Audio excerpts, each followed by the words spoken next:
Let's talk Tennessee recruiting. What's the hot start done for Volunteers recruiting? We're going to find out. We're going to get into it. We got Austin Price from VolQuest, and we're going to break it all down. But first, Tennessee fans, these are exciting times. Jump on board, hit subscribe to the On3 Recruits channel. We are the best recruiting channel on all of YouTube, so jump on board, hit subscribe. All right, let's bring in Austin Price. Straight from Norman, Oklahoma, another win. What has the hot start done for recruiting? What are you hearing from recruits themselves when they talk about this Tennessee football team? Well, obviously they love the upward trajectory, Josh, and they love that Tennessee continues to flash. Defensive guys go, wait a minute, I thought this was just an offensive school. Like, look at us, right? And so they're excited, obviously, the Marion Dyes of the world. And then you got the offensive guys who watch Nico just throw seeds. And, the throw to Dante Thornton the other night where he didn't break stride and took it 66 yards was an exact example of what Nico is turning into and continues to blossom into. So, everybody's really excited around Tennessee right now because, they've watched this program kind of go from the outhouse to the proverbial penthouse in 3.5 years. It's happening. And this weekend, let's talk a little bit on the defensive side of the ball. A major development. Isaiah Campbell, the number 4 ranked edge in America, number 43 overall. So we're talking a top 50 player. He decommitted from Clemson, puts himself back on the market. So I got to ask you, is Tennessee the reason he decommitted? He's been talking about this for a long time. And every time he would get to that point where he was going to do it, Clemson would talk him out of it. And I think he finally got to a point where, there was no more talking him out of it, no more talking his family out of it. Tennessee is absolutely one of the reasons. But, North Carolina has been pushing here for a while now. Yeah. He decommits on the same day North Carolina gives up 70 to James Madison. So, obviously that's not a great look for Mack Brown. And let's face it, if Mack Brown were to, retire and call it a career at the end of the year, I think that affects not only him but anybody committed to the Tar Heels. So I do think that being close to home, if not at least close-ish, is important. Tennessee obviously would be that. It's about a 5-hour drive from where he's at to Knoxville. And don't sleep on Florida State and Notre Dame. Both those schools are also trying to make a pitch here, but Tennessee's definitely in a pretty good spot as we said here at the end of September. Yeah. All right. He's one to watch moving forward. Now, one to watch moving forward is Douglas Utu, the offensive lineman committed to Tennessee. But over the weekend, we saw picks go in for Douglas Utu to flip to Oregon. However, here we sit midweek, Austin, and it sounds like Tennessee is not giving up easily. What's the latest on Douglas Utu? Well, no, Tennessee's not going to just throw in the towel, but at the same time, based off conversations you've had or I've had, it certainly sounds like it's a matter of when, not if.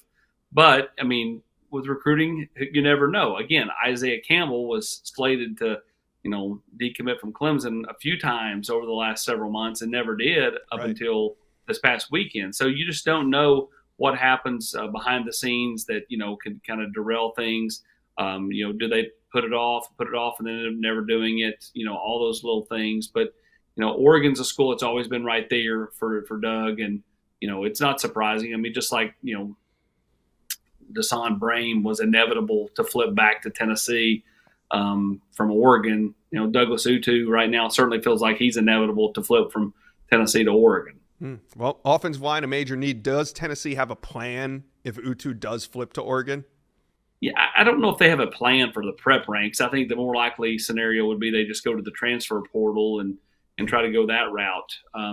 They saw Utu as someone who could play tackle, but most likely was going to be an interior guy at the next level. I think Oregon has pitched him being on more a tackle for them, so that could play into it a little bit. But right now, it certainly feels like Tennessee would probably just go to the transfer portal unless someone called them, which has happened a few times over the last few weeks.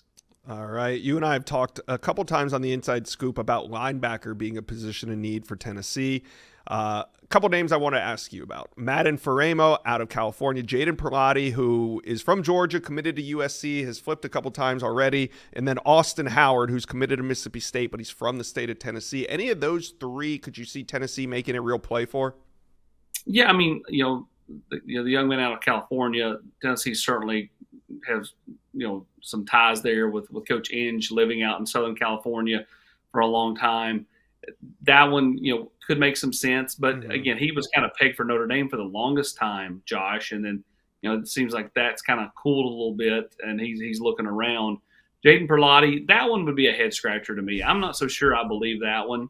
Then you got Austin Howard, who Tennessee was starting to make a push for, and he committed to Vanderbilt because they were on him from the beginning, or they offered him from the beginning. Tennessee was on him before anybody else was, but they didn't pull the trigger and offer right away. But then he flipped to Mississippi State. Says he's going to be here for the Alabama game coming up in mid-October. We'll see on that one. Another one I would throw out to you would be Wisconsin commit Brandon Ains from Page High School just outside of Nashville. That's another one Tennessee's been evaluating more and more, and I could see them go in on as a linebacker for that another linebacker spot. All right. Now Tennessee coaches hit the road recruiting during the bye week. Undefeated. It always feels good to hit the road undefeated when you walk into some of these high schools. So who should fans expect to get a visit from the Tennessee coaching staff during their bye week? Any major targets you're keeping an eye on? Well, Tennessee's going to go out and see several guys in the 26 class. They'll go see a guy like Tyreek King. They'll go out and see Rodarius Jackson. Tennessee is someone, their school that's going to try to, get to a lot of their commits. You start to see, players, like Travis Smith get traction from Auburn, and Georgia's, talking to him a little bit. You want to go and just kind of quiet all that down a little bit. So I don't think it'll be as much 26s as it is, focus on just kind of reconnect with your 25s, make sure they're good and focused on getting here in December. All right. Well, we'll see on Friday. There should be some power tees on the sidelines of some of these high school games. Let us know if you see any of the Tennessee coaches out there. And also, let us know, Tennessee fans, talk to Austin and I, who is your priority flip targets moving forward? Let us know. Comment section below.